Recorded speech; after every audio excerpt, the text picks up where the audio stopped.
Thank you for joining me. This is Fly My Mavic. DJI have just dropped us 1.4.12 for the DJI Fly app, which is for the Mini 2, Air 2, etc. And it's got bugs. What a surprise. DJI releasing something that's got bugs. Never saw that coming, did we? What bugs? Well, I found a couple of bugs, and I have reported them to the DJI forum in the vain hope that someone there might listen to us. I'm going to show you the two bugs that I've found so far.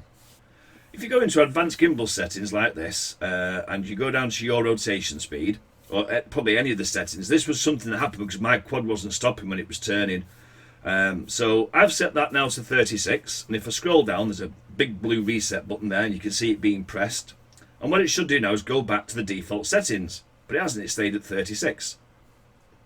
I'm not quite sure why it's not reset itself. So I thought, I'll tell you what I'll do. I'll try the iOS phone that I've got, which has got the original version of Fly on it, which hasn't been updated so far. So once again, if you go into advanced gimbal settings, and the yaw speed will set to 120, scroll down, hit reset, and you can then see your speed is now back to 60, which means that the reset options work and it's resetting it back to defaults. But the Android app doesn't do that. Now, that's a minor thing. I mean, to be honest with you, I can live with that. I very rarely touch the advanced gimbal settings anyway. But this is the more important one. Watch this that I found.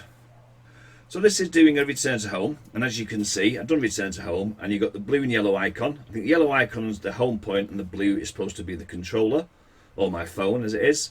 And you can see they've just hidden themselves underneath the quad icon. They should be in front, so you're pointing towards them.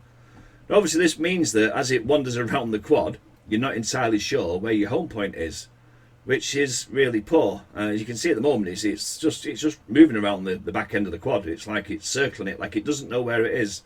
This isn't a compass issue. I have calibrated the compass on the phone, and other people have also reported issues with it. So no, it's definitely not my equipment that's causing the fault. It's definitely a DJI bug.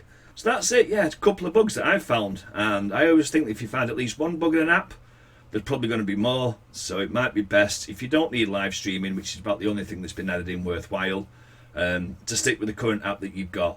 For those who are asking, yes, Drone Hacks works fine on this app, but again, because of the bugs, I'd probably just stick with your current app until DJI address the issues. And they normally do. It takes them a few days. They wait till they get all the feedback in, and then they do update it. So yeah, just stay away from it for now.